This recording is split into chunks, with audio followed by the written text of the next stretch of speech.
8 más o menos. Bueno, aquí vemos como de más o menos el color, ahorita se los voy a enseñar en vivo y a todo color, ¿verdad? Aquí solamente nos hace referencia, por ejemplo, nos dice que unas heces de color café son las heces normales de una persona que no tiene ningún proceso patológico, ninguna enfermedad. Ajá, este debe de ser de color café y se debe a la bilis secretada por el hígado. ¿Qué quiere decir?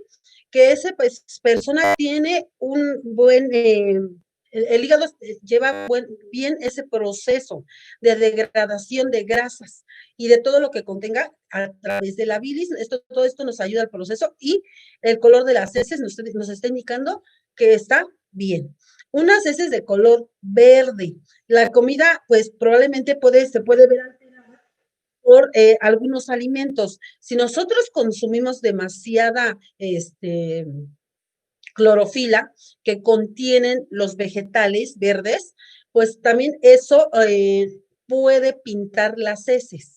Ajá, y aquí nos lo dice, la comida pasó muy rápido por tu intestino delgado, probablemente hayas comido demasiadas hortalizas, o sea, demasiados vegetales, y eso pudo haber generado que tus heces se pintaran de ese color.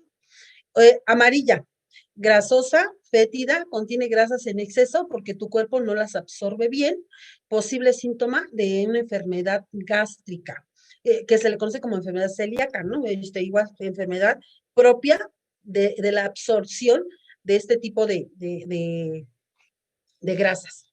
Negra, aquí justamente, es totalmente negra. ¿Alguien conoce el zapote? ¿Lo conoce? ¿Lo ha visto? Por fuera es verde, cuando lo abres se torna entre café y negro. Más o menos así es este color, pero es esto, negra.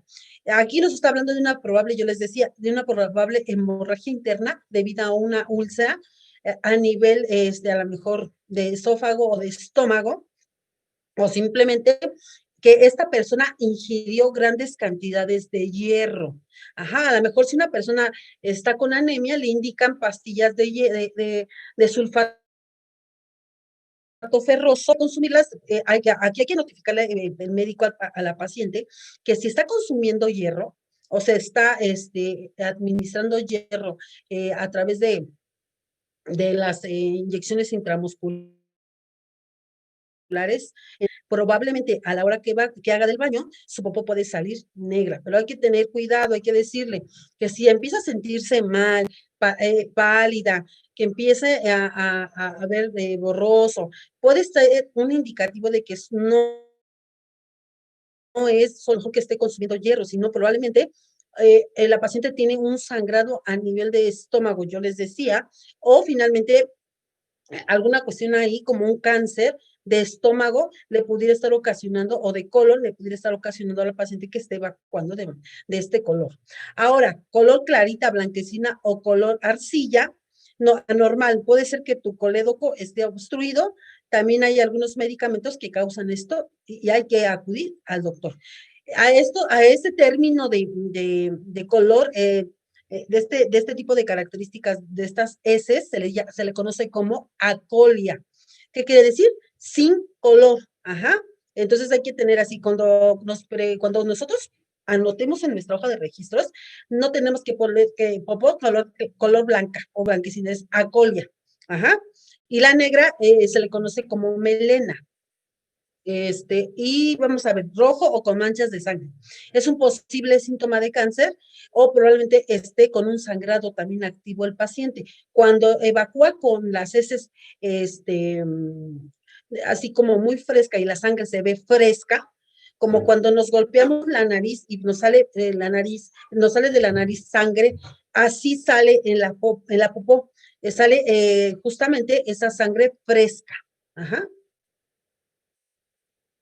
Y bueno, ¿qué color? Depende también del color, bueno, tiene y qué significa, mira, ya lo habíamos visto, ¿eh? Bolitas, demasiado tiempo en el intestino, el estreñimiento, líquido, pasa muy rápido por el intestino, no se absorbe ni aguas ni nutrientes, y probablemente también hay que preguntar al paciente si consume mucha fibra. También el exceso de fibra nos puede dar una consistencia líquida en las heces, entonces decirle al paciente que también el exceso de fibra no es bueno para el organismo. ¿Por qué? Porque no permite la absorción de esos nutrientes y de esos líquidos que necesita el organismo para mantener un equilibrio. Entonces, también fijarnos en esto.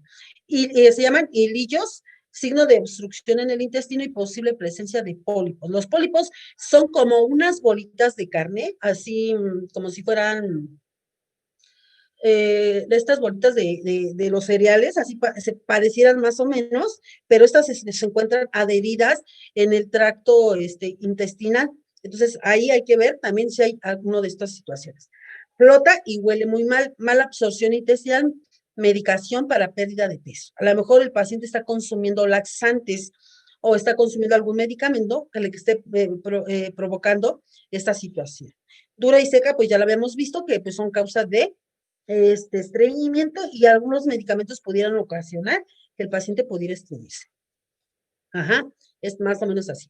Y luego dice, pues hay aquí cuestiones que pueden ocasionar, dice, sangrado intestinal, comidas de color rojo. Por ejemplo, alguien ha comido el betabel. Cuando se consume el betabel, en específico el betabel, la orina también va a tender a cambiar de color, se va a volver más roja. Las heces van a salir un poquito con tinte rojo, es normal, pero no se asusten. Bueno, cuando lo vean en el paciente, regularmente en las áreas hospitalarias, pues no les dan betabel, pero pues igual si el paciente ingresa al servicio y ese día se le ocurrió comer betabel, y pues nosotros vamos a decir, es que está evacuando rojos, tendríamos que preguntar al paciente cuál fue su alimentación de ese día para ir descartando signos y síntomas que nos pudieran decir que a lo mejor el paciente trae un problema a nivel intestinal o a nivel de estómago. Entonces, hay que preguntar, esto es bien importante, el tipo de alimentación que yo durante ese día por lo menos. Luego, algunos antibióticos también van a pintar, o se llaman urosépticos, van a pintar la orina de color rojo. Yo ahorita les digo cuál. Problemas de la vesícula o hay parásitos, puede haber parásitos. Los parásitos también de repente pueden ocasionar estreñimiento o bien diarrea. Antiácido del aluminio, enfermedad de hígado o de bacterias. Algunos antiácidos, si se consumen en exceso, pueden pintar o pueden darle un poquito de tinte en negro a las heces. Y sangrado estomacal, dieta de carne o suplemento de hierro. Ajá. Obviamente les decía, tomar suplementos de hierro en exceso, pues va a tener va a dar ese color negro a las heces. Ajá. Tú das. Yo, profesora, ¿cómo había mencionado que se llamaba el color de de las heces cuando es blanca? Acolia. Gracias. Ajá, ok, muy bien, pasamos. Aquí se ven en vivo y todo, a todo color. Estas son las heces, así como las estamos viendo ahorita, se las voy describiendo. Así es como evacúan los pacientes, justamente. Ay, permítanme, déjame subir esto acá. Okay. Este es el color verdoso y pegajosas. Regularmente se presenta más en neonatos. A esto se le llama meconio. Ajá. Este meconio parece chicle. Hagan de cuenta que cuando, esas son las primeras evacuaciones de neonato. Esto es normal durante los primeros días del neonato. Y por eso la importancia de que aquí cambie su alimentación, pero bueno, ese es tema de otro semestre, pero finalmente quiero que vayan reconociendo los tipos de ese que se van a encontrar.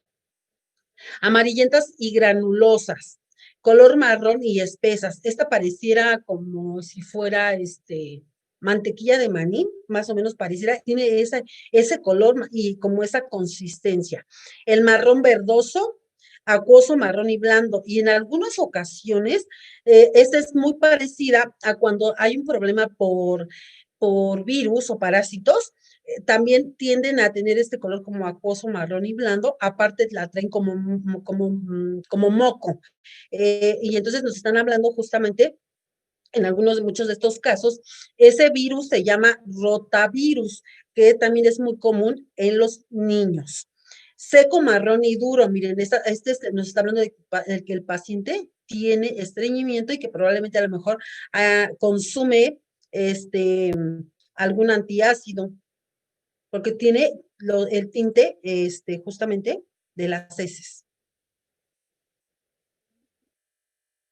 Tenemos el rojo casi rosado. Miren, aquí lo ven, nos está indicando justamente que podría haber tenido un sangrado no tan activo, pero ahí pudiera considerarse que trae sangre de estas heces. Color verde oscuro, miren, aquí está, por un exceso probablemente de vegetales, justo como el que está en el número 9. Estos dos son indicativos de que o que está consumiendo mucho hierro o muchos vegetales. Rojo con vetas blancas. Aquí no se ve tanto como vetas blancas, pero nos está diciendo que este paciente probablemente tiene un sangrado a nivel de tubo digestivo y que pudiera estar activo. ¿Por qué les digo que pudiera estar activo? Porque está entre negras y trae como rasgos de sangre fresca. Entonces, pudiera indicarnos que el paciente a lo mejor está tratando de compensar y que pudo haber tenido un sangrado activo, se detuvo de manera momentánea, pero aquí continuamos con esa sangre fresca. Y negra totalmente, que está aquí, que les decía que pueden ocasionar algunos medicamentos, el exceso de hierro, y finalmente, pues también nos podría estar hablando de que tuvo un sangrado antiguo, pero el paciente pues no se percató y lo dejó como si nada, o no lo asoció a algo importante.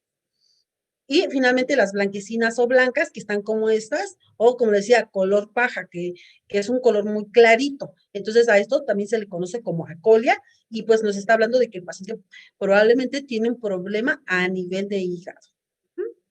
¿Dudas? No, profesora. No, Ok, profesora. ok. Vámonos al análisis a través de tiras reactivas en heces y orina. A veces, en algunos servicios, contamos justamente con estas tiras reactivas que nos van a permitir a nosotros hacer análisis rápidos de urgencia. A lo mejor necesitan que analice rápido un examen, hacer un análisis rápido en mi servicio. Y entonces tenemos este análisis a través de tiras y se puede también hacer en heces. Ajá. ¿Por qué? Porque pues a lo mejor nos quita mucho tiempo en ese momento ir al laboratorio y lo hacemos de manera momentánea y ya después con calma descartamos ciertas situaciones y ya con calma se puede mandar a hacer el examen directamente al área de laboratorio. Pero de momento requerimos que se lleve, hagamos este tipo de muestras directamente en nuestro servicio. Ok, y a esto se le conoce, vamos a ver, hay muestras tomamos la muestra a través de tiras reactivas y hay otra cosa que se llama examen general de orina. Probablemente lo han escuchado o probablemente ustedes mismas han tenido la situación de que han realizado, pues han ido a tomarse esta muestra. Entonces, nos dan indicaciones específicas para la toma. Nosotros igual las tenemos que tomar como si fuera una muestra que vamos a entregar al laboratorio, porque tiene que cubrir ciertas características. Miren, indicaciones para la toma. Tiene que tener de 10 a 12 horas de ayuno, lavar la zona genital con jabón y abundante agua, descartar el primer chorro, recolectar el chorro intermedio. ¿Qué quiere decir? Que yo le voy a decir al paciente, por ejemplo, si mi paciente está en el área de medicina interna, por ejemplo, le voy a decir al paciente, necesito que por lo menos nosotros es más fácil que lo cuidemos en el hospital y que a la mañana siguiente, en cuanto el paciente, de ahí como por las 6 de la mañana, que es cuando se empiezan a tomar todas las muestras, porque a las 7 de la mañana regularmente está pasando el servicio de laboratorio a recolectar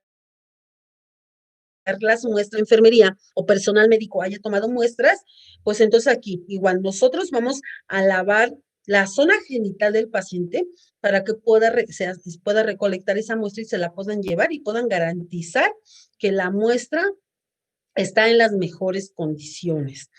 Si no, si en caso de que fuera de manera externa, que se diera esta indicación, bueno, pues entonces, de preferencia, y darle la indicación al paciente de que no consuma, a lo mejor, de preferencia, a lo mejor líquidos que pudieran pintar la orina o alimentos específicos que pudieran también dar esa coloración a la orina. Y tercero, preguntarle al paciente si no está tomando algún medicamento para las vías urinarias o probablemente una infección de vías urinarias. Hay una cosa que se llama ácido nalidíxico con, ahí se llama el otro, bueno, su nombre comercial es Pirifor. Y justamente es una pastillita de color roja, que a la hora que uno lo toma, ¿qué pasa? Como media hora, 45 minutos después, si nosotros tenemos el deseo de ir al baño, la orina se va a pintar de color rojo o anaranjado. Y yo le pido al paciente que tome la muestra, pues sí hay que notificar que el paciente está tomando algún medicamento y en este caso es que se me fue el nombre ahorita, espérenme si me acuerdo, pero su nombre comercial es Pirifor. Y entonces, y esta es una. Luego, segundo, de indicarle al paciente que en caso de que no lave la zona genital, siga esta indicación, descartar el primer chorro de orina, detener el chorro, ya después de dejar que caiga un poco, y la segunda micción la tendrá que hacer ya directamente en el frasquito, evitando tocar el frasco. A ver, espérenme, ahorita busco un frasquito limpio y lo checamos. Estabilidad de la muestra, 2 horas a temperatura ambiente y 8 a 12 horas de 2 a 8 grados centígrados. ¿Qué quiere decir? Que en el momento que tomo la muestra, en ese momento la etiqueto y la dejo en el lugar para que pase laboratorio y se la lleve. No debe de pasar mucho tiempo, justamente esas 2 horas a temperatura ambiente, no debe pasar la muestra para que se la lleven. Si pasan después de esas 2 horas, la muestra ya no nos sirve. Ajá, o si la vamos a conservar, la vamos a meter al refrigerador y en el refrigerador nos va a durar de 8 a 12 horas, pero siempre y cuando mantengamos esa muestra en el refrigerador entre 2 y 8 grados centígrados. Si no, también no nos funciona, no nos sirve. Tiempo de entrega, pues se tiene que entregar el mismo día. Tiempo de retención de la muestra, 8 horas a temperatura ambiente, pero lo ideal es que sea durante las primeras 2 horas. Eso es lo ideal, lo correcto. Ya después de este tiempo, pues ya no podemos considerar, o los mismos del laboratorio nos avisan. ¿Cuánto tiempo, nos preguntan, cuánto tiempo tiene la muestra que se tomó? Más de 4 horas. Mira, ellos nos hacen la recomendación y nos dicen, no hay problema, me la llevo, pero puede salir alterado tu resultado. Entonces, no, lo que hacemos entonces es desechar esa muestra y esperarnos nuevamente hasta que el paciente pueda volver a orinar. Lo que nos hacen también mucho la recomendación los laboratoristas es que esta muestra sea tomada de la primera del día. Entonces, si esa muestra ya no nos sirvió, tendríamos que esperarnos justamente al día siguiente con la primera muestra del día, a menos que el médico diga, ¿sabe qué? Pues no me urge esa muestra de orina y tómesela en el momento en que el paciente tenga necesidad nuevamente de miccionar. Bueno, pues entonces por indicación del médico la tomo bajo el riesgo de que pudiera alterarse, ¿no? Sistema de análisis semiautomático y microscópico. Entonces aquí ahorita vamos a ver el video para que nos quede un poquito más claro. Volumen mínimo requerido son 20 mililitros, porque ahorita en el video nos van a explicar por qué tiene que ser mínimo esta cantidad. Y valores de referencia, porque hacemos un examen físico, porque se valora características de la orina, examen químico, se somete justamente a lo que les decía, a las tiras reactivas, y entra directamente al microscopio para ver algunas otras cosas. Y bueno, vamos a encontrar que en esta muestra podemos, en el examen físico, vamos a valorar color, claridad, densidad, olor, y si viene con espuma, o viene o viene sin espuma.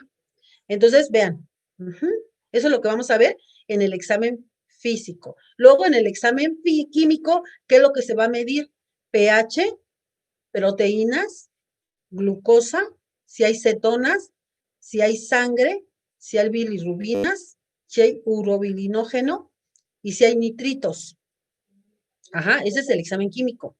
Y en el examen microscópico, que ya sometido directamente al microscopio, van a ver si hay eritrocitos, leucocitos, células epiteliales, si hay bacterias, si hay levaduras, si hay parásitos, si hay cilindros y si hay cristales dentro de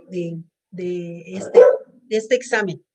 Entonces, vamos a ver que al término de que el paciente está sin orinar, se le conoce como anuria. ¿Qué quiere decir? Que el paciente orina menos de 100 mililitros de orina en 24 horas. ¿Qué quiere decir? Que está totalmente sin orina. Oliguria, que es poca cantidad de orina y se considera que es menos de 400 mililitros de orina en 24 horas. Y cuando el paciente orina demasiado, se le conoce como poliuria y quiere decir que el paciente está orinando más de 3 litros de orina en 24 horas. Y cuando está en poliuria, pues hay riesgo de que el paciente se deshidrate y necesitan reponer esos líquidos que el paciente está perdiendo a través de la orina. ¿Dudas? No, profesora. No, maestra. Ok, Profesora. ahí va. Entonces vamos a ver el video.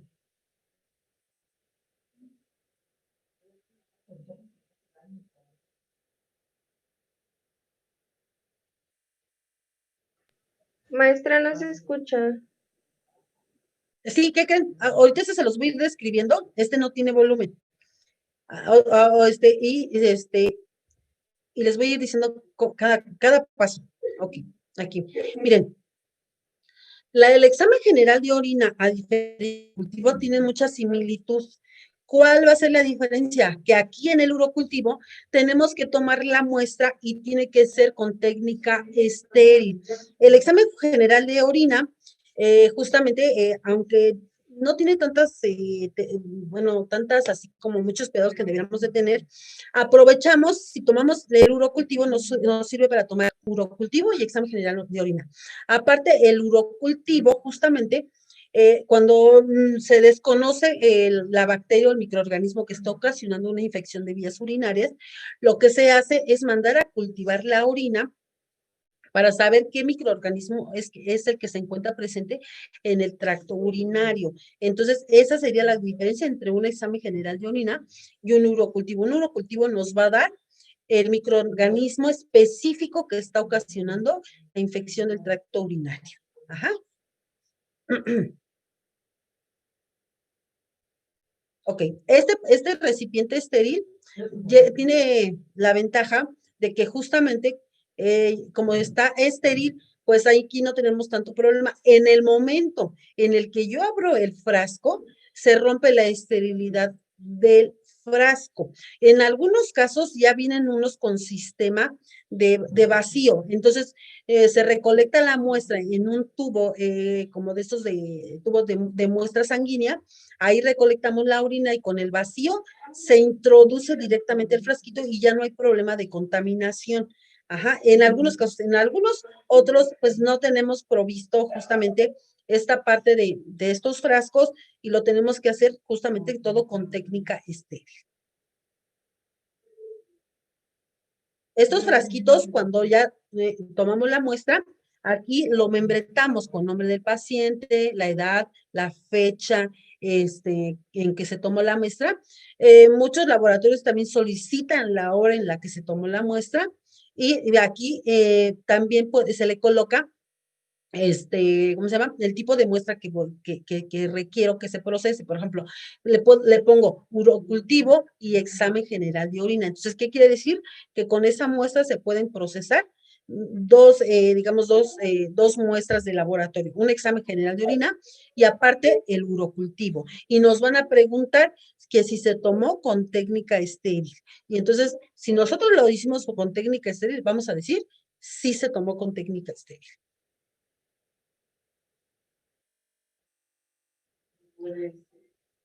Aquí igual lo que decía, tener retención de orina por lo menos 3 horas o la máxima retenible posible. Aquí lo ideal es que sea la primera muestra de la mañana. Y entonces, si un paciente se encuentra hospitalizado, preguntarle al paciente en la mañana, señor, ya tiene ganas de hacer el baño, hacer pipí. Ok, si él nos dice que sí, muy bien. Entonces juntamos todos nuestros materiales. ¿Cuáles son los materiales que vamos a necesitar? Gasas estériles, jabón, guantes, el cómodo, y vamos a solicitar al paciente que se coloque en posición o vamos a colocar al paciente en posición, en caso de mujeres de litotomía, vamos a hacer un lavado exhaustivo del área genital, sobre todo en las mujeres, abriendo labios, mayores, lavando bien el meato para que por ahí podamos colocar el vasito con mucho cuidado, evitando de no contaminar. Vamos a utilizar doble par de guantes, porque con el primero voy a hacer el lavado y con el segundo par de guantes voy a tomar el vaso y lo voy a abrir. Y le voy a decir al paciente que orine el primer chorrito y después coloco el coloco ya bien el vasito para que ahí orine la paciente. Y cierro inmediatamente el frasco, lo limpio y después de terminar con el paciente, lo etiqueto y bueno, le hablo, en caso de que esté ya ahí el laboratorio, pues le entrego la muestra al laboratorio y le decimos que acabamos de tomar la muestra con técnica estéril, pero no se les vaya a olvidar membretarlo.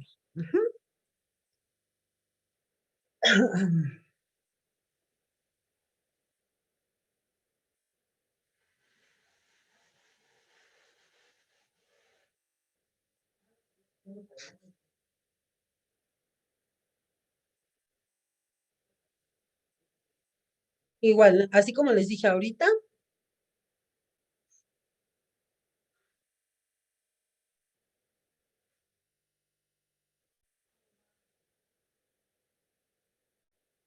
esto es en caso de que el paciente se pudiera levantar o se tomara de manera externa en su casa. Esas son las indicaciones que tenemos que dar, pero si el paciente está hospitalizado, bueno, pues tenemos que hacer justamente lo que dice, el lavado de área genital en mujeres muy bien, y en hombres retraer bien el prepucio, hacer un lavado correcto para que la muestra pueda salir lo menos contaminada posible.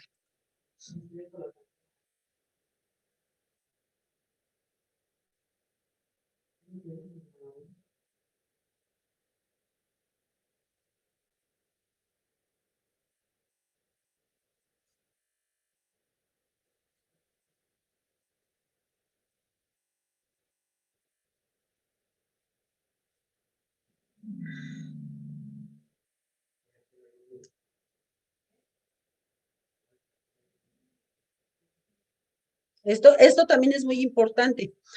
Probablemente si el paciente, estando hospitalizado, continúa con problema de que a lo mejor se está elevando la temperatura, que siga teniendo dolor para orinar, entonces le vamos a decir justamente o vamos a hacer la referencia al laboratorio que ese paciente está o terminó o todavía continúa con el tratamiento del antibiótico, porque eso también puede modificar los resultados de la muestra. El estar tomando antibióticos nos puede dar una muestra negativa en cuanto a todos los microorganismos que pudieran haber estado presentes. Entonces, por eso aquí recomiendan que debe de ser que concluya el tratamiento del antibiótico y después se lleve a cabo la toma de la muestra. Pero bueno, ahí también el médico de repente aplica criterios y dice, bueno, no me importa, necesito que hagas el urocultivo para ver qué pasa, porque el paciente continúa a lo mejor refiriendo que tiene malestar para orinar, etcétera. Ajá, pero ahí de repente nosotros lo sabemos hacer o sí tenemos el conocimiento, pero bueno, finalmente es el criterio del médico. Aquí está, espérenme, aquí sí les voy a poner el sonido, porque este sí.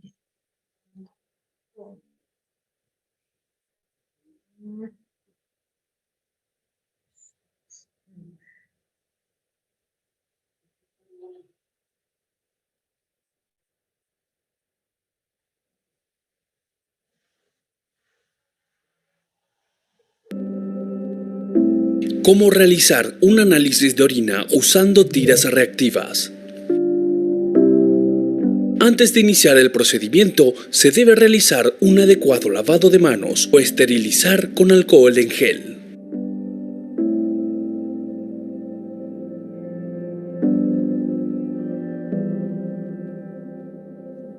Comprobar que la muestra de orina corresponda a la paciente que figura en la ficha médica. Comprobar la fecha de vencimiento del frasco de las tiras reactivas. Inmediatamente después de retirar la tira reactiva, cerrar la tapa del frasco firmemente. Sumergir la tira en el colector de orina por 2 segundos hasta quedar cubierta toda la zona de muestra. Sacar la tira por el borde del colector con mucho cuidado de no tocar la zona de muestra de los colores. Dar unos toquecitos sobre el colector para luego apoyar sobre el papel absorbente y eliminar todo el exceso de orina. Calcular el tiempo para comprobar los resultados desde el momento en que la tira reactiva descansa sobre el papel absorbente. Compare los colores de la muestra con el frasco de resultados que contiene la tabla de colores.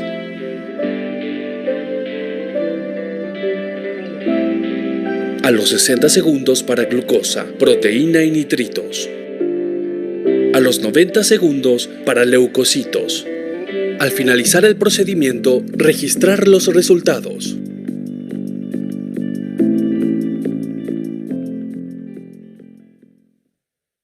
Ok, este es uno. Permítanme. Y ahora vamos a ver justamente, ahorita la vamos a hacer con más detenimiento la toma de la muestra. Ay, ok, vamos a ver que existen también en esto diferentes colores de orina. Esto también nos va a ayudar a determinar probablemente lo que esté ocasionando esa coloración de la orina en el paciente. Podemos encontrar la anaranjada, muy concentrada, como roja, rosita, transparente, azul, más amarilla o de color verde. En otros casos vamos a encontrarla, miren cómo está aquí, azul, morada y muy roja. Ya aquí literalmente está roja. Bueno, y nos habla justamente de que cuando encontramos este color así como transparente, es que estamos tomando una cantidad excesiva de agua.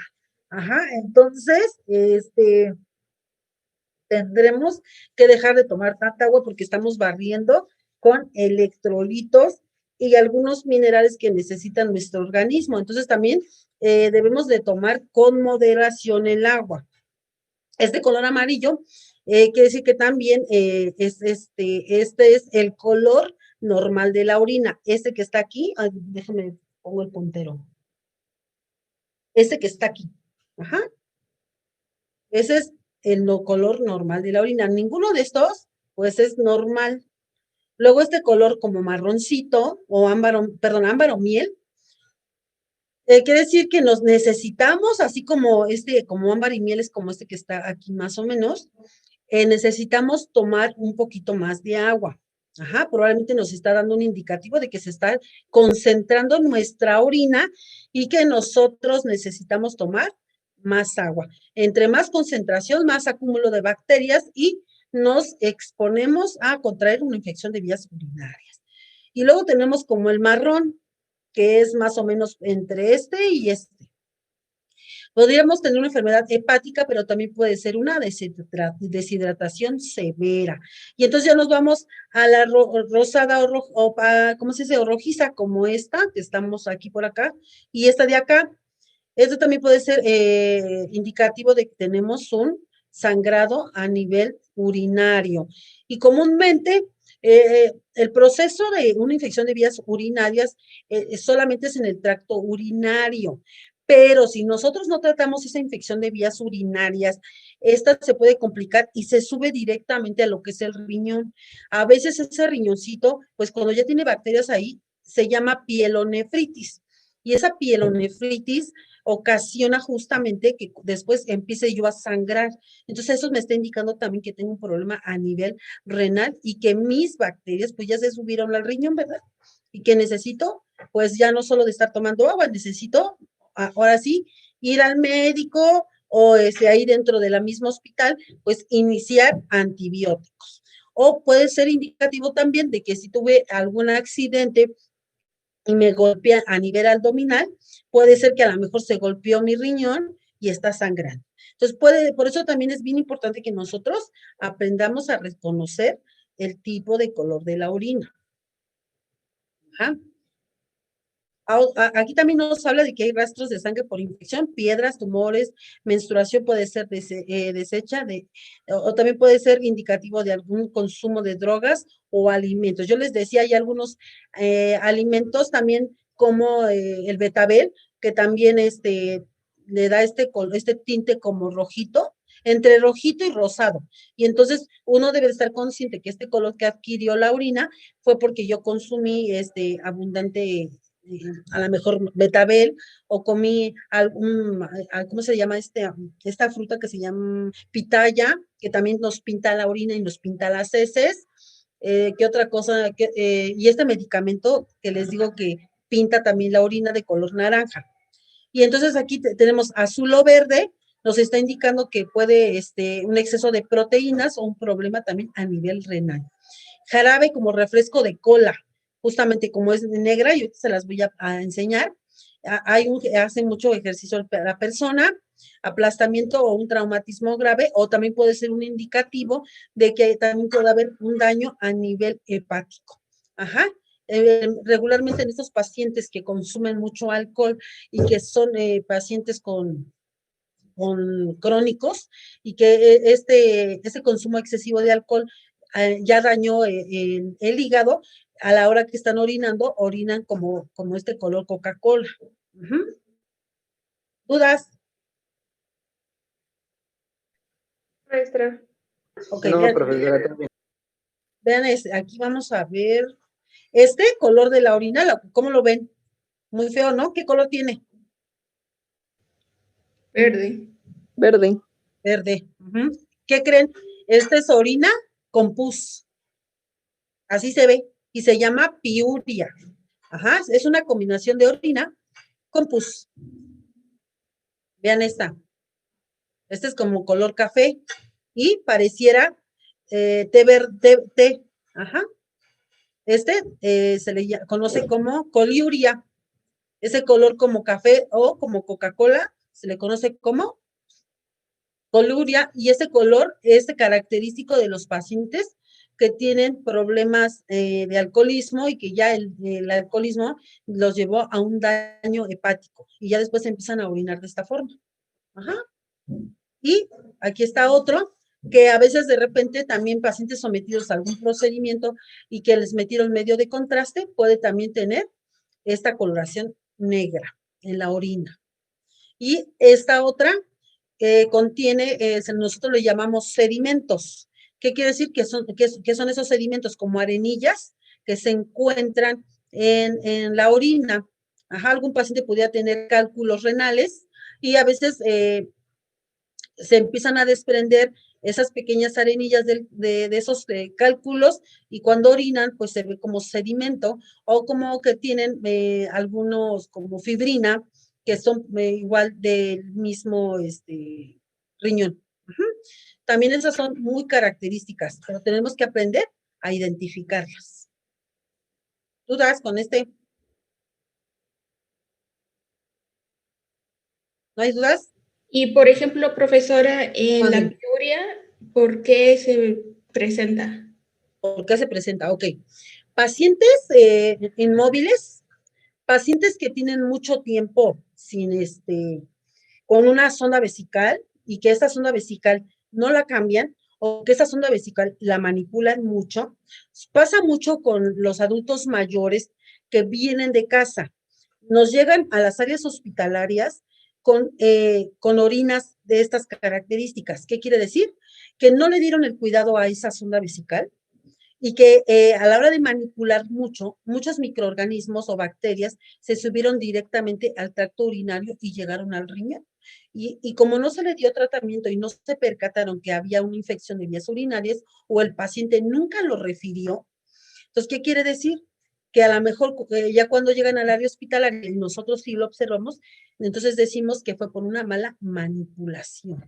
Ajá. O finalmente muchos pacientes que se encuentran inmóviles evacúan y lo que hacen sus familiares es solamente limpiar el área donde defecó, pero no limpian donde está conectada la sonda o donde está conectada, o perdón, o donde está el, el, el prepucio, todo eso lo dejan sucio y todas esas bacterias suben a través de los conductos y llegan justamente al riñón y empieza un proceso infeccioso. Un paciente cuando llega así, llega porque el proceso infeccioso pues ya rebasó todo límite, entonces llega con esa pus en orina.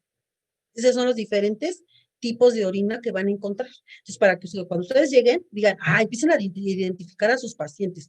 Ok, paciente con problema de hígado, amarillo. Escleróticas, amarillas. Y tiene colocada sonda vesical y tiene este color entre, como les decía yo, color Coca-Cola. Y entonces inmediatamente se van a acordar de la maestra Cristina, va a decir, sí, la maestra nos dijo que esta se llama coliuria y es de pacientes que tienen problemas del hígado. Y entonces se van a ir reconociendo una por una. Y si ven este color de esta orina, este paciente trae piuria. ¿Y cómo pueden corroborarlo? Van a empezar con aumento de la temperatura. Y los médicos van a tocar por la parte costal, derecha e izquierda, van a tocar y con el simple toque, probablemente el paciente va a referir que tiene dolor. Entonces, quiere decir que trae un dolor a nivel de vía urinaria y que llegó al riñoncito. Entonces, son muchas cosas como se puede identificar, pero les estamos enseñando como lo elemental. Bueno, ahora sí, vamos a hacer justamente la muestra de la toma con el reactivo. Entonces, voy a moverme un poquito. Me van a decir las características de esta orina. Y vamos a tomar la muestra. Me voy a mover y para poder bajar mejor el aire. Ok. Ahí decía que necesitamos el frasco, ¿verdad? Aquí tenemos el frasco. Cada laboratorio también deja tipos de reactivos. En este caso, este se llama Mission y el laboratorio se llama Orion. Y este maneja 10 reactivos. Los reactivos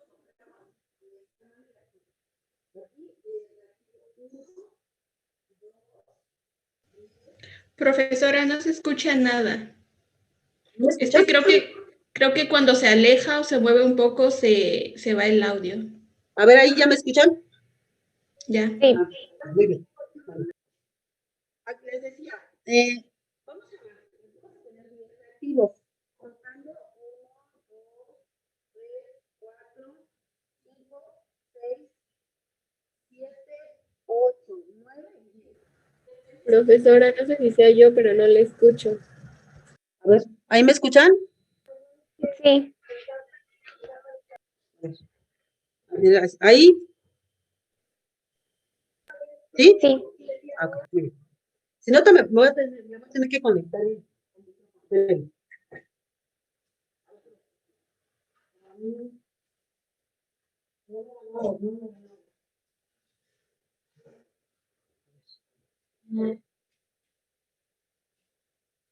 Entonces, ahora sí que, de acuerdo a las características de la orina, ustedes también van a empezar a identificar lo que tiene el paciente. Bueno, ¿me escuchan bien? Sí, profesora. No, ya no. No, bueno, pues así, ok. Voy a gritar entonces, ok. Muy bien. Vamos a realizar la muestra. Lo primero, lavado de manos, siempre, siempre y en todo momento. Bueno, en este caso voy a ocupar mi alcohol, que ahorita, bueno, es lo que estamos utilizando para realizar nuestro lavado de manos, pero con alcohol. Ok. Hago mi lavado de manos con mi alcohol. Ya recolecté la muestra de orina en el paciente. Y aquí está la muestra. Mis guantes. Como voy a tomar la muestra, no es necesario colocarme guantes estériles. me puedo colocar guantes ambidiestros no estériles, así se conoce. Ajá, guantes ambidiestros. ¿Por qué? Porque lo podemos tomar, ¿no? Aquí están mis guantecitos. Aquí están mis tiras. ¿Mm? Siempre que vayan a ocupar para tomar la muestra a través de tiras, tienen que corroborar cuántos reactivos tiene, la fecha de caducidad del frasco, bien importante. Ustedes no pueden tomar una muestra con tiras reactivas que esté caducada. ¿Por qué? Porque les pueden salir sus reactivos alterados. Y pues lo que necesitamos, pues que sea lo más exacto posible, ¿verdad? Y si yo utilizo esto y no me permite dar unos resultados rápidos e inmediatos, pues de nada sirve que lo tome. Por ejemplo, este caduca hasta el año 2023. Entonces, lo que quiere decir que sí los puedo utilizar. Entonces, me percato, ok, está nuevo, lo vamos a abrir. Ok, lo voy a abrir. Tan fácil, lo rompo, le quito el sello, y entonces ahora sí lo puedo tomar. Entonces, ya fui a recolectar la muestra. Me voy a colocar mis guantes para no tener contacto con los fluidos del paciente. Entonces, aquí tenemos nuestra muestra de orina. A ver, ¿cómo se ve esta orina? A ver, Maestra, ella no se escucha, se puede alejar un poquito. Creo que cuando se pone más lejos es cuando se escucha bien. ok, ahí. Sí, ahí se escucha bien. Ok, muy bien. A ver, díganme entonces cómo cómo describirían este tipo de orina. Sería amarilla. Bueno, yo creo que está bien. Ajá. Yo también la considero bien. Ok, muy bien. Eso es lo primero que tienen que hacer. Aquí nos decía, justamente, aquí, este frasquito tienen todavía, bueno, ya cada día le tenemos muchas más ventajas, ¿verdad? Hay mucha más tecnología y le van adicionando cosas a los frasquitos. Aquí, ¿cómo nos podemos, aquí cuánto podrían decir que es de orina? Como unos 15, 40 20 mililitros. Ok. Como Entonces, 40. acuérdense que cuando un paciente está hospitalizado, tenemos que dar cifras más o menos exactas, ¿no? Apegaditas. Entonces, estos ya traen su reglita o su medidor, miren, ahí, ¿sí lo ven? Aquí. Entonces son Sí, maestra. aproximadamente 60 mililitros. Entonces cubre con las características que me dicen, ¿no? Debe ser más de 20 mililitros, ¿verdad? ¿Ok? Aquí también se le pide que a lo mejor no rebase los 100 mililitros, a menos que sea alguna requisición en específico. Aquí sí cubre los 20 mililitros. Nos decía que son de preferencia más de 20 mililitros y que no hayan pasado más de 2 horas. Entonces, esta orina no tiene más de 2 horas. Entonces, exacto, nos va a servir para lo que necesitamos. Entonces, abrimos el frasco con mucho cuidado, porque si no tiene la precaución, esta orina, o se les cae o les salpica a la hora que van a abrir el frasquito. Entonces, miren, estos guantes tienen otra ventaja. Se adhieren perfectamente a las bases plásticas. Entonces, lo pueden agarrar perfectamente así. Entonces, abrimos con mucho cuidadito. Ahí en su mesa de trabajo, si pueden poner una compresita, un trapito para que no vayan a ensuciar su mesita, pues es lo ideal, ¿verdad? Ahorita voy a bajar la computadora para que lo vean mejor.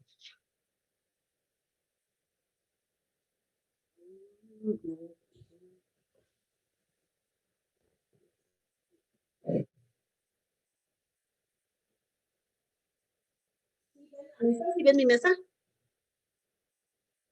Sí, profesora. Escúchame, ahí. ¿No me escuchan? No muy bien, profesora. Ok, a ver, ahí me escuchan mejor. Sí. Sí, maestra. Sí, profesora. Entonces, ahora sí, vamos a sacar nuestra tirita, que son como si fueran pequeños cojincitos. Ajá, entonces, la tomamos de la punta. Ahorita déjenme cierro el frasquito. Ok, miren, se los voy a acercar porque en el video, pues, como tal, no se ve muy bien, ¿verdad? Miren, ahí está. Es así, miren. Así. Ahí, mira. Entonces son varios, vienen de varios colores. Ajá. Esto es como si fuera un papel filtro. Ajá, como si tuviera una esponjita. Y a la hora que yo voy a introducir totalmente la tira a la orina de manera que se impregne. Me espero tantito para asegurarme de que todos los reactivos se hayan mojado. Miren, aquí está. Y entonces cuando ya estoy segura de que se mojaron todos mis reactivos, la saco con mucho cuidado, tiro el excedente de orina que pudiera haber quedado y me espero. ¿Cuánto decía que tenía que esperarme? 30 segundos para la proteína. Ajá, luego 30 y Y luego luego 60, 90. 60 y 90, ¿no? Creo. Sí. 60 para la glucosa y 90 para las proteínas y nitritos. Entonces vamos más o menos un minutito. Entonces, esto ya no me va a funcionar porque ya lo abrí, ¿verdad? Yo la tengo que cerrar porque si no tengo nerviosa, si es que me está viendo la enfermera y como yo soy el estudiante, casualmente nos pasa de todo, ¿verdad? Se nos cae el frasco, hacemos un empapadero y no. Entonces, en lo que empieza a cuantificarse lo de la orina, pues yo cierro mi frasquito y lo pongo a un lado para que no vaya yo a ocasionar un accidente y mucho menos porque luego de repente hacemos lo estamos haciendo nuestras muestras y por acá tenemos el expediente y ya cuando le hicimos un chorreadero de todos lados, ¿no? Y se moja el expediente del paciente y ya nos están regañando, etcétera. Pues no, no se trata de eso, ¿verdad? Que no se trata de que nos regañen. Okay. ¿Cuánto tiempo ya pasó? ¿Ya pasaría un minuto? Todavía nos falta un poquito. Ok, miren, ya empezó a cambiar la muestra que nos esperamos y de repente, pues sí va a empezar a modificarse. Y no va a ser nada fácil, pero en mi época, era más fácil usar que ir corriendo al laboratorio. Entonces, con estas, pues aprendimos más rápido. Entonces, pues más o menos, ahora, ¿cómo vamos a ir haciendo el reconocimiento de esto? Entonces, vamos a ir con, de acuerdo a lo que yo detecté, y entonces vamos a ir buscando. Maestra, ahí casi no se escucha otra vez. Ok. Vamos a ir buscando en el frasquito, vamos a ir colocando alrededor o al lado, justamente encontrando el color que se asemeje.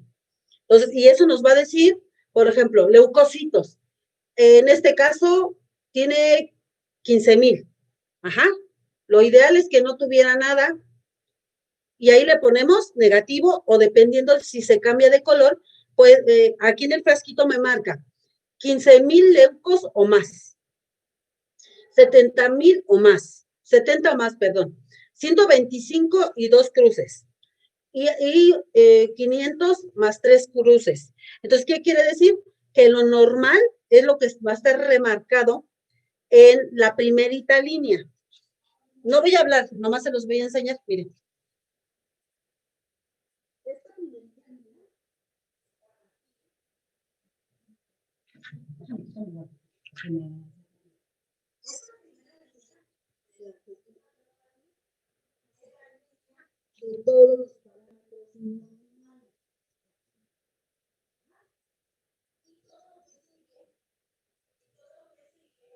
Hacia abajo es lo que se encuentra anormal.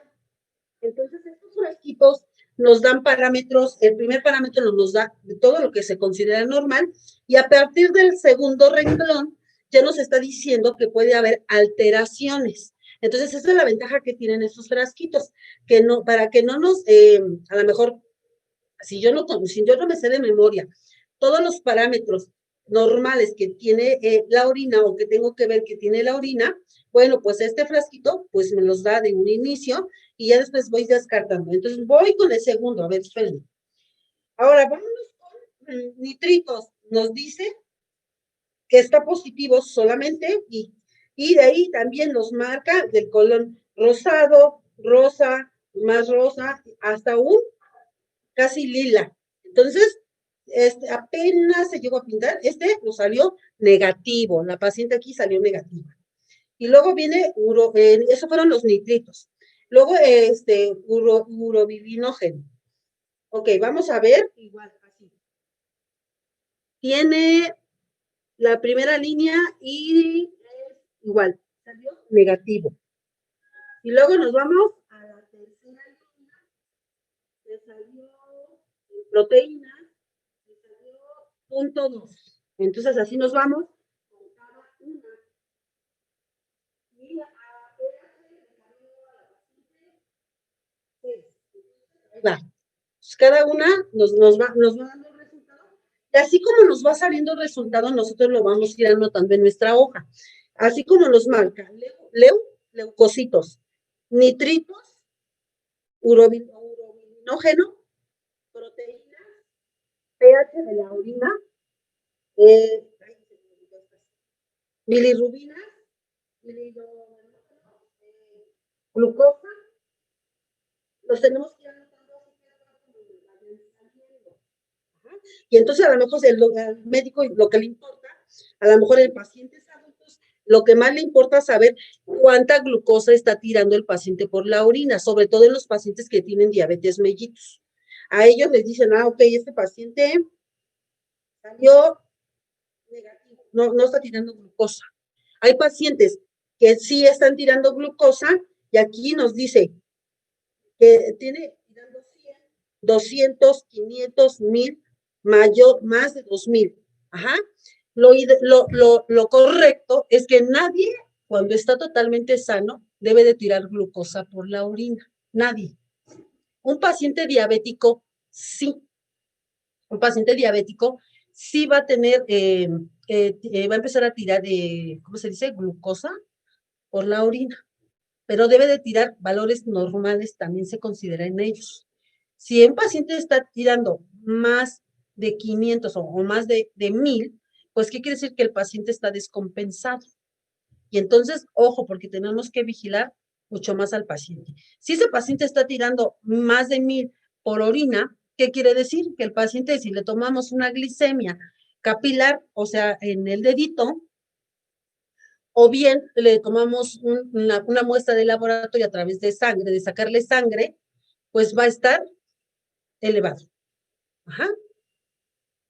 Cuando lleguemos al manejo del paciente con diabetes, lo vamos a ver en el paciente diabético, en la otra unidad que sigue, creo es, sí. Vamos a ver cómo se toma la glicemia capilar. Y les voy a decir cómo se maneja y cómo el mismo, ¿cómo se dice? El mismo, el aparatito, cuando está más de 700 de glucosa en sangre, nos manda una alerta. Entonces, y si nosotros le hiciéramos con pues también tendría que salir alterado. Regularmente lo que más les interesa a los médicos es ver la glucosa en sangre. En los neonatos, pues les interesan más las bilirrubinas, porque hay bebecitos que nacen antes de tiempo y quieren ver cómo está funcionando ese hígado. Ajá, para eso utilizamos pues este tipo de exámenes rápidos. Son exámenes rápidos, porque nos determinan rápidamente lo que queremos visualizar en el caso de los pacientes, tanto en adultos como en pediátricos y neonatos. Ajá. ¿Alguna duda? Maestra. Muy bien, ok. Ya ven, empiezan a identificar esta orina, pues, y yo dije que a lo mejor le pudiéramos aconsejar a la paciente que empezara a tomar un poquito más de agua para que, pues, no quedara totalmente transparente, pero que fuera un poquito menos amarilla, ¿verdad? Pero sí, dentro de lo que cabe, sí está normal. Muy bien. Ok, dudas. Chiquitas, me lavo las manos.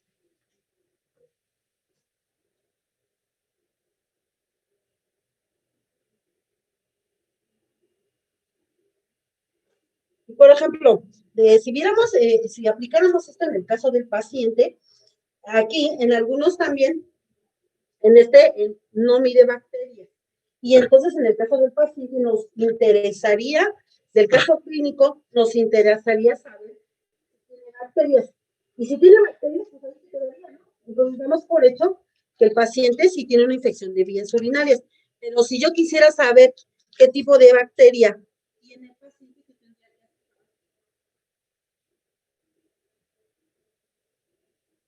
A ver.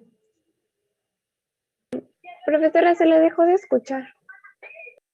Les decía, ¿ahí ya me escuchan? Sí. Les decía, en el caso del paciente, del caso clínico que hemos estado revisando, ese paciente, les decía, en este frasco, lamentablemente no podemos medir si tienen bacterias o no tienen bacterias. Lo ideal es que también nos midieran grado de bacterias que tiene el paciente. En este no nos los dice, pero el paciente tiene toda sintomatología de infección de vías urinarias. Sí, porque nos dice que en el examen general de orina salió con abundantes bacterias. Ok, pues sí, ya salió positivo ahí. Pero para saber qué tipo de bacteria tiene, ¿qué tendríamos que hacer? ¿Se ¿Cultivo? mandaría el urocultivo? El urocultivo, muy bien. Determinaría qué tipo de agentes el que está el tipo de bacteria. Vamos a ver.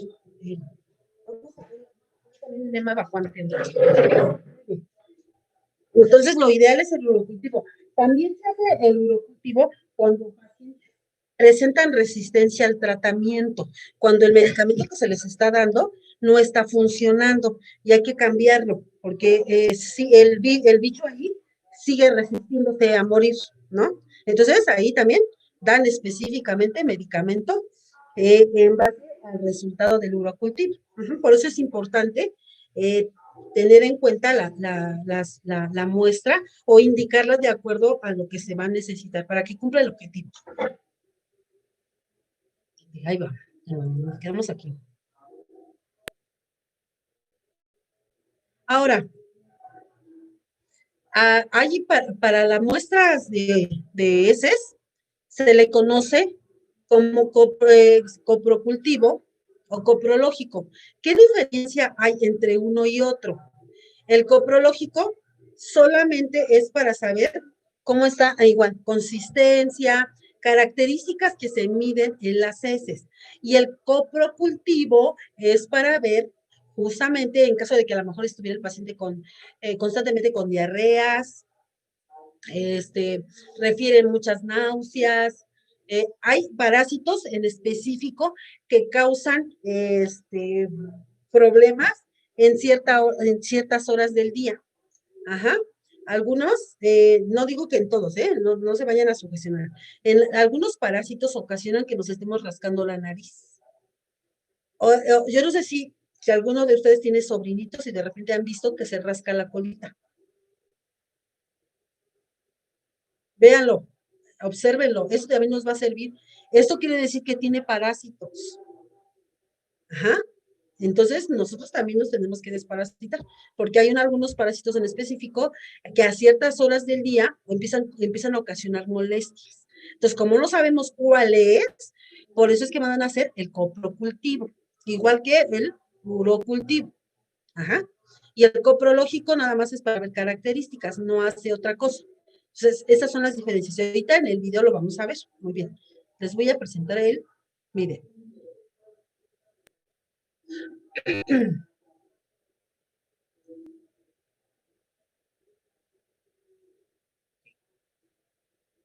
Una de las principales razones de las visitas al médico son las enfermedades gastrointestinales. Algunos de los trastornos digestivos que se presentan con mayor frecuencia en forma de diarrea y mala absorción son hemorragia y obstrucción gastrointestinal, enfermedades parasitarias, excreción incrementada de grasas, colitis ulcerativa, enfermedades bacterianas, ictericia obstructiva y disentería, entre otros. El análisis coprológico es un perfil en el que se llevan a cabo pruebas físicas, químicas y microscópicas para determinar la función intestinal y cualquier trastorno gastrointestinal relacionado a las patologías ya mencionadas.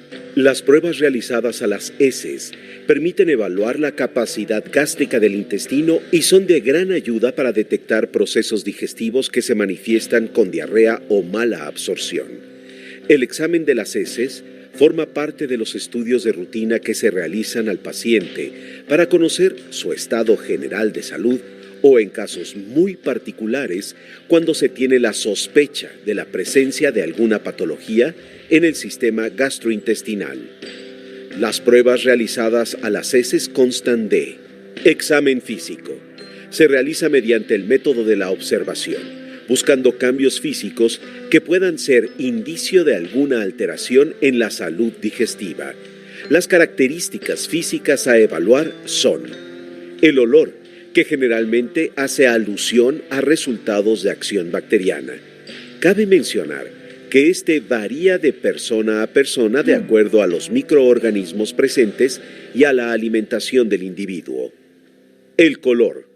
El marrón de las heces muy probablemente es producido por la estercobilina, un pigmento biliar derivado de la actividad de las bacterias sobre la bilirrubina y otros elementos no identificados. Con una dieta mixta y condiciones normales de salud, las heces son de color pardo o marrón oscuro en el adulto. A medida que están expuestas al ambiente, se van oscureciendo.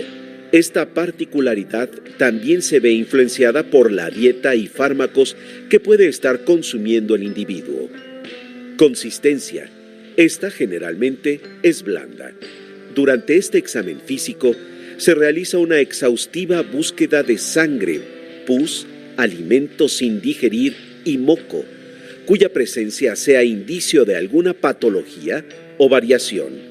El examen químico consiste en valoraciones químicas que se realizan en las heces buscando la presencia o ausencia, según el caso, de enzimas, azúcares, sangre oculta no evidente, entre otros. Entre estas valoraciones se encuentran el pH. Las heces en condiciones normales son neutras o muy ligeramente alcalinas. El pH está sujeto a varios aspectos endógenos, por lo que sus variaciones son irregulares y de poco valor clínico. Un pH mayor a 7 unidades puede ser indicador de un consumo excesivo de proteínas, disminución en la absorción de grasas, reducción de la cantidad de bilis en el tracto intestinal, aumento en la putrefacción, infección de tipo viral, entre otros. En casos de diarreas coléricas, pueden presentarse valores por encima de 8 unidades. El pH menor a 6 unidades puede ser indicio de un consumo excesivo de carbohidratos. Azúcares reductores, mejor conocidos como disacáridos, se relacionan a la mala absorción de nutrientes y presencia de gases en exceso. La presencia de disacáridos se debe a la dieta o episodios de diarrea que se presentan con la infección gastrointestinal aguda. Los cambios en los hábitos alimenticios pueden llevar a un aumento en la cantidad de gas que producen las bacterias del tracto gastrointestinal. Sangre oculta. En este análisis se busca sangre oculta en las heces, que puede provenir de cualquier parte del intestino. Una persona sana excreta diariamente alrededor de 2 mililitros de sangre, lo cual es considerado normal. Si esta cantidad llega a aumentar por arriba de 2.8 mililitros diarios, es sinónimo de patología. Esta prueba es de gran utilidad para detectar sangre en la parte superior del tracto intestinal. Un resultado positivo en este estudio indica diferentes padecimientos como varices esofágicas, úlcera péptica, carcinoma de colon, colitis ulcerosa, disentería o enfermedad hemorrágica. Si la sangre es visible y fresca, puede ser resultado de hemorroides y fisuras anales. Pigmentos biliares. Otro aspecto a analizar en las heces son los pigmentos biliares. Estos dan el color a las heces. Cuando el material fecal entra en contacto con el ambiente, el estercobilinógeno se convierte en estercobilina debido a la oxidación y se torna color marrón o café oscuro. Grasa. La presencia de grasa en las heces nos da una estimación del porcentaje de grasa que el cuerpo no absorbe y nos permite evaluar el funcionamiento del hígado, vesícula, páncreas e intestinos. El exceso de grasa en las heces puede ser indicio de tránsito acelerado, déficit enzimático de su digestión, déficit de absorción, cáncer biliar, estenosis biliar, pancreatitis crónica, enfermedad de Crohn, fibrosis quística, cálculos biliares, colelitiasis, cáncer pancreático, pancreatitis o hipersecreción endógena, entre otras. Tripsina. La tripsina, junto a la quimotripsina, son un par de enzimas capaces de digerir proteínas en el intestino delgado. Ambas enzimas tienen la facultad de romper las proteínas de la dieta en fragmentos llamados péptidos. Un páncreas funcionando adecuadamente permite detectar tripsina y quimotripsina en el intestino delgado y en las heces.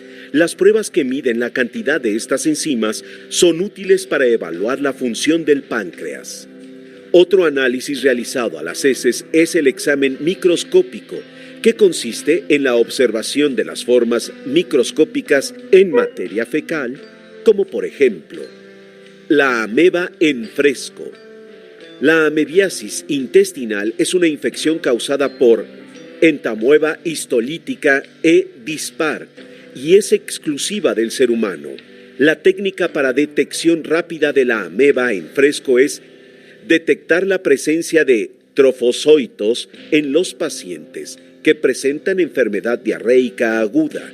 Esto es lo más recomendable para confirmar los diagnósticos de amebiasis intestinal. Esta técnica de identificación de ameba en fresco requiere de un análisis exhaustivo y microscópico de una muestra de heces para confirmar este diagnóstico. Coproparasitoscópico. El coproparasitoscópico es un estudio realizado en materia fecal. Se utiliza para identificar presencia de parásitos intestinales, que sirven de base para establecer un diagnóstico preciso de parasitosis. Esto se logra identificando los huevos de helmintos en las heces. Las infestaciones de protozoos, como las amebas, se realizan buscando trofozoitos en estado activo en las heces. La muestra requerida no debe exceder el tamaño de un limón. Citología de moco fecal. La citología de moco fecal es el principal estudio utilizado para diferenciar si la enfermedad diarreica se debe a virus o bacterias. Si el reporte es de más leucocitos por campo, estamos frente a una causa infecciosa. Si estos son mononucleares predominantemente, indica enfermedad viral. Si son polimorfonucleares, estamos frente a causas bacterianas. En este último caso, es recomendable realizar un coprocultivo para conocer su agente causal. Si tienes dudas sobre este u otros estudios, acércate a Lister. No, esto ya es comercial. Pero bueno, finalmente con esto vemos que se pueden detectar, lo que decía aquí, muchas enfermedades que a simple vista pues no las vamos a detectar y que en base a estos estudios se pueden identificar de manera correcta. Hay algunos estudios en específico, como la que decía aquí, la citología en moco fecal, justamente no es a través de la recolección bueno, en adultos es a través de la recolección de muestra, y en niños se utiliza un hisopo que se introduce en el recto del niño o del bebé, y se mete a un frasco de esos de muestra que tienen ¿cómo se dice? Un cultivo ahí, introducen el hisopo, lo dejan y ya después le dan el proceso. Ajá, entonces, finalmente estas pruebas pues determinan... Una de las principales razones.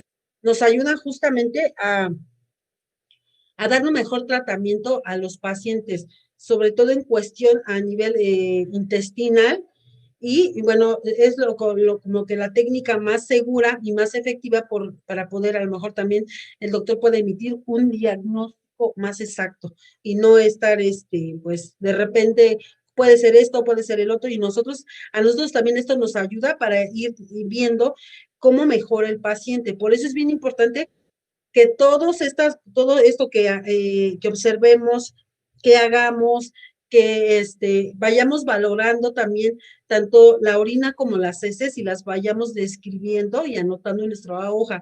Eso también nos va a hablar de que todas nuestras intervenciones en relación a administración de medicamentos en cuanto al tratamiento del paciente ha ido o ha sido efectiva. ¿Y cómo nos vamos a dar cuenta?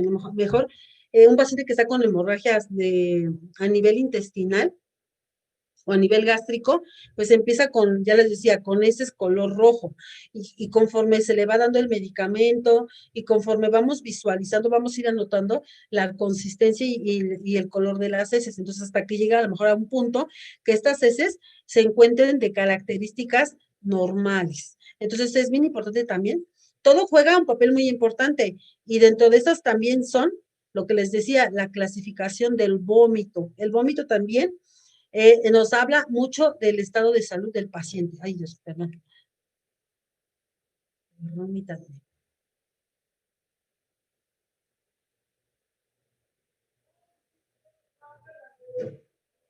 Náuseas y vómitos. Primero que todo voy a hablar sobre las náuseas. Es importante saber su definición. Podemos definir las náuseas como la sensación consciente e involuntaria del deseo inminente de vomitar. También podemos decir que las náuseas se describen como una sensación desagradable de desazón e inquietud que va a estar referida a la garganta y al epigastrio, con sudoración, cialorrea y modificación del ritmo respiratorio. La cialorrea, como término técnico, es como esa saliva excesiva que se encuentra en la boca. Por eso les habla de que así empieza a sentirse el deseo de vomitar. Primero empezamos con náuseas y después llega justamente el instinto o la cuestión de vomitar. Y dentro de esta pues empieza así, ¿no? Cialorrea excesiva, y empezamos a sentir aquí esta sensación de empezar a salivar de más, y de repente ya viene el reflejo del vómito. Cabe resaltar que las náuseas se pueden presentar solas o seguidas de arcadas y pueden terminar en lo que sería el vómito.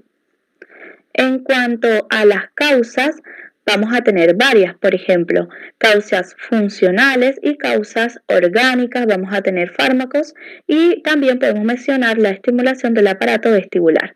En relación a las causas funcionales, estas generalmente aparecen en personas que son hipersensibles, por ejemplo, frente a estímulos desagradables de tipo visual, gustativo u olfatorio.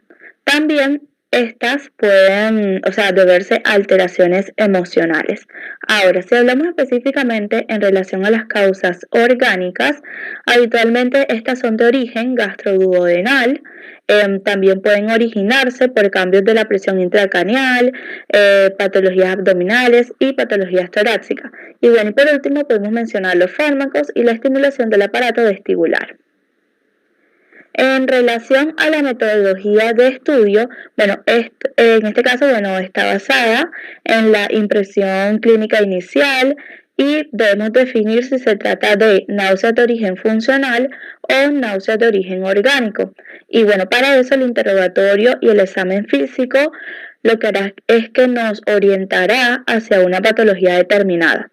Y en relación a los estudios de laboratorio, vamos a tener estos estudios de laboratorio junto con los estudios radiológicos y los estudios endoscópicos, lo que hacen es que permitirían establecer la etiología. Y ahora, en relación al diagnóstico, tenemos que el diagnóstico de náuseas funcionales o náuseas psíquicas se va a efectuar por exclusión. Esto es muy importante tenerlo en cuenta. Ahora, si hablamos específicamente en relación a vómitos, es importante saber su definición. Tenemos que el vómito es la expulsión violenta del contenido gástrico por la boca, precedida o no de náuseas y arcadas. Cabe resaltar que el acto del vómito va a constar por un aumento de la presión intraabdominal, también va a haber contracción de la zona antropilórica y relajación del esfínter esofágico inferior. Hay que saber que junto a esto se produce una onda antiperistáltica en el esófago, que lo que hace es que lleva a la evacuación del contenido gástrico por la boca. El vómito se va a clasificar. Lo podemos clasificar de acuerdo a su origen, de acuerdo a su composición, de acuerdo con su frecuencia y de acuerdo al momento de su aparición. Aquí, justamente, en las mujeres embarazadas, hay una enfermedad que se llama hiperemesis gravídica.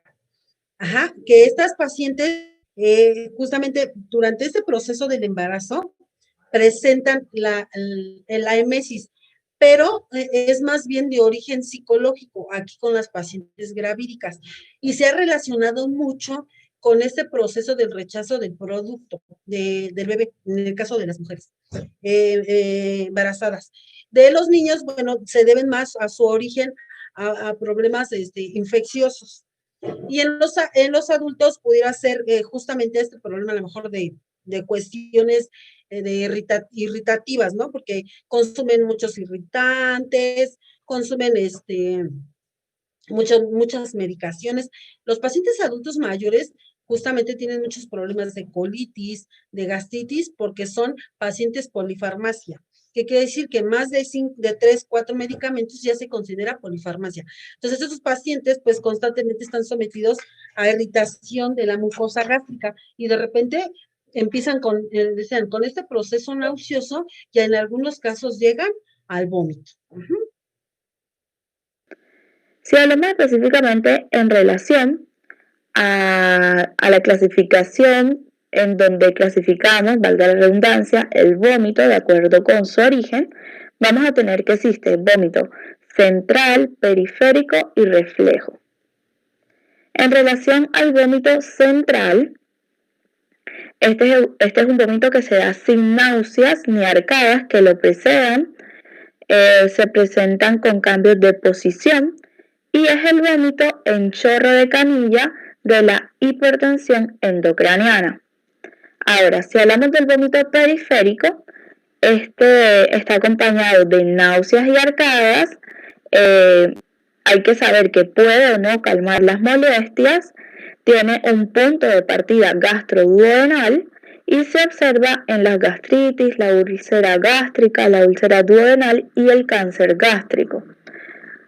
En relación al vómito reflejo, este se encuentra acompañado por otros síntomas de la enfermedad de base. Hay que saber que no calma las molestias, tiene un punto de partida que va a ser extra gastroduodenal y se observa en la apendicitis y, por ejemplo, también en la peritonitis. Entonces, es importante diferenciar lo siguiente. Por ejemplo, en el vómito central, es importante tener en cuenta que este se da sin náuseas ni arcadas. El vómito periférico, este sí va a estar acompañado de náuseas y arcadas. Y el vómito reflejo va a estar acompañado, por los síntomas de la enfermedad de base. Ahora, si comparamos bien el vómito periférico y el vómito reflejo, bueno, tenemos que el periférico puede o no calmar las molestias. El vómito reflejo, podemos decir que en sí no consigue calmar las molestias. Ahora, el vómito periférico tiene un punto de partida que va a ser gastroduodenal y el vómito reflejo, su punto de partida va a ser extra gastroduodenal. Bueno, de acuerdo con su composición, vamos a tener vómito alimenticio, mucoso, bilioso, sanguinolento, fecaloide con cuerpos extraños. En relación al vómito alimenticio, este obviamente contiene alimentos que van a ser reconocibles, si una persona obviamente tiene un vómito alimenticio, nosotros podemos reconocer pues, los alimentos. Dentro de este grupo está el vómito retencionista, que lo que hace es que nos indica la presencia de un síndrome pilórico en el cual el material expulsado lo que va a pasar es que tiene más de 12 horas de permanencia en el estómago y nunca es bilioso. Eso es muy importante saberlo. Ahora, en relación al mucoso, este vómito consiste en una mezcla de jugo gástrico y saliva. Es el típico vómito del alcoholista y puede aparecer también en la gestación.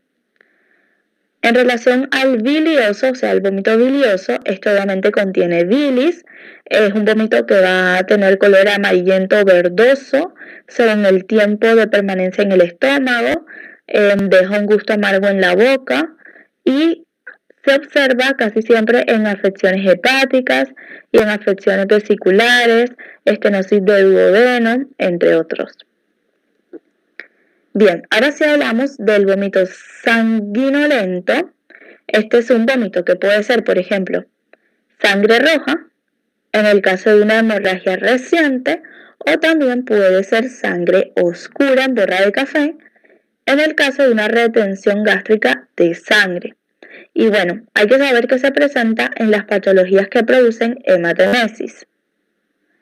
En relación al vómito fecaloide, este es un vómito en el cual se va a limitar materia fecal y hay que saber que acompaña a obstrucciones intestinales bajas o a fístulas gastrocólicas. Aquí, justamente lo que mencionaba es fecaloides, ya les decía, cuando hay una obstrucción intestinal y no tiene manera de sacar esa materia fecal por recto, lo hace por arriba, a través de vómitos, o cuando colocamos sondas nasogástricas, es una sonda que entra a través de nariz, por ahí empieza a salir la materia fecal que no pudo salir por ano, por recto, justamente, y es materia fecal, o sea, literal, ese es por la boca.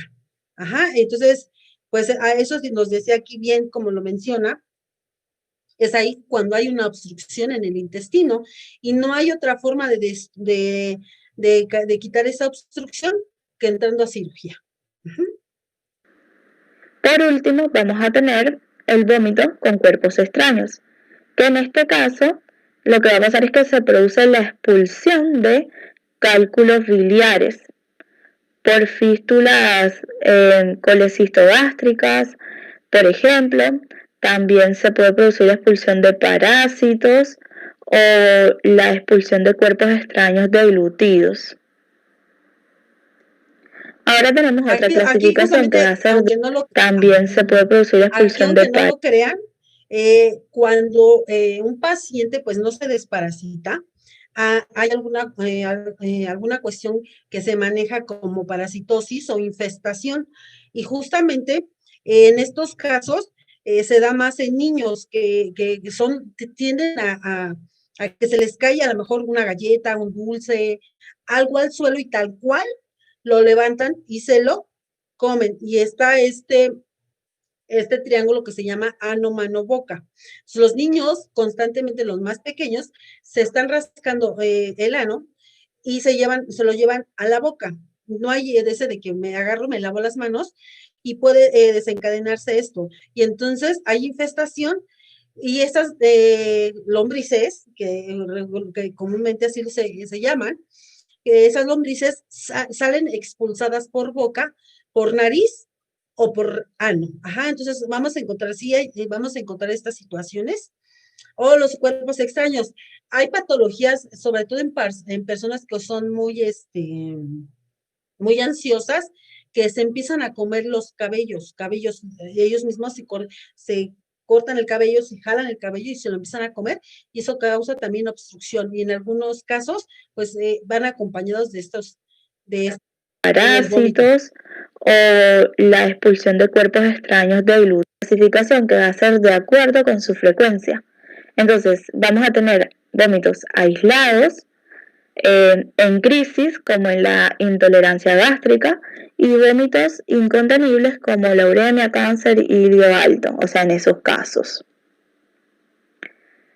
Vamos a tener también, de acuerdo al momento de aparición del vómito. Por ejemplo, tenemos vómito matutino que este es de observación común en la uremia, el alcoholismo y también durante el primer trimestre del embarazo. Tenemos vómitos, o sea, que se van a dar 4 horas después de una ingesta, que si es copioso lo que hace es que nos indica retención gástrica. Y por último tenemos el vómito postprandial, que por ejemplo puede ser manifestación de gastritis o de un espasmo pilórico. Se llama postprandial porque es después de la comida. Entonces, van a encontrar esos términos de que toma de glicemia capilar prepandrial. Entonces, quiere decir antes de los alimentos y postpandrial después de los alimentos. Ajá, esos son los términos que vamos a utilizar.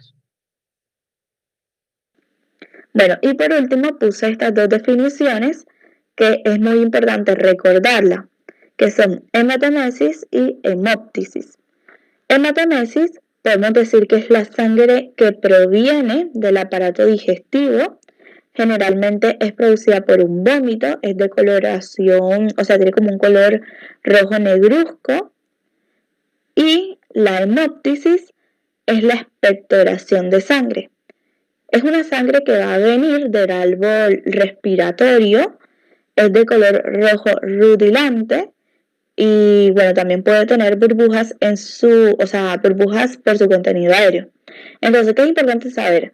De cierta forma, podemos decir que la hematemesis es sangre vomitada y la hemoptisis va a ser sangre que se tose. Entonces, eso es muy importante tenerlo en cuenta. Bueno, esto ha sido todo por el video. Esa es la clasificación. Entonces, dense cuenta que todo esto tenemos que preguntarlo en el interrogatorio en el paciente. Si es que está con vómitos, tenemos que preguntar matutinos, después de que come, o antes de que come, o es característico después de que a lo mejor él toma algún medicamento, ¿de qué tipo? Bilioso, alimenticio. Entonces, ahí nos está dando justamente todas las pautas para que náuseas y vómitos. Todas las pautas para que nosotros tengamos de manera más objetiva todo lo que se puede presentar en relación a náuseas y vómitos. Y con todos los tipos de clasificación. No se le fue prácticamente ninguno, tanto en tiempo, de qué tipo puede ser, características, y también hay que tener en consideración que estas náuseas, o esto más específico en el vómito, también tiene mal olor, es como muy ácido. Y va a depender mucho, por ejemplo, decía aquí que, por ejemplo, los pacientes alcohólicos, su vómito es muy ácido. Cuando vomitan, huele a acidez. Otros tienen mal olor por el tipo de comida, el tiempo que hayan retenido la comida. Entonces, también eso nos está hablando de un proceso, a lo mejor ahí, también de tipo infeccioso. Algunas enfermedades justamente gastrointestinales nos pueden ocasionar náusea, vómito, diarrea. Entonces, se juntan las 3 cadenas, náusea, vómito y diarrea. Ajá, y entonces tenemos que vigilar todas estas características para determinar. Esto lo van a ver como que más en pediatría. Es más común en niños estas infecciones del tracto gastrointestinal, sobre todo en épocas de frío y en épocas de calor.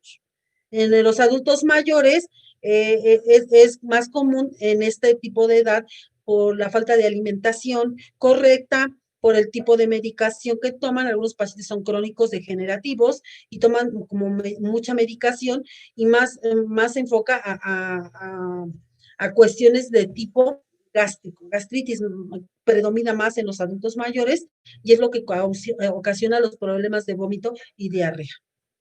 Ajá. ¿Dudas con este? No, profesora. Ok, vamos a ver el tema evacuante y lo vamos a asociar, fíjense, al caso clínico que hemos visto. Recuerden que el paciente dijo que había llegado estreñido. Ajá. ¿Sí se acuerdan que dijo que llegó estreñido?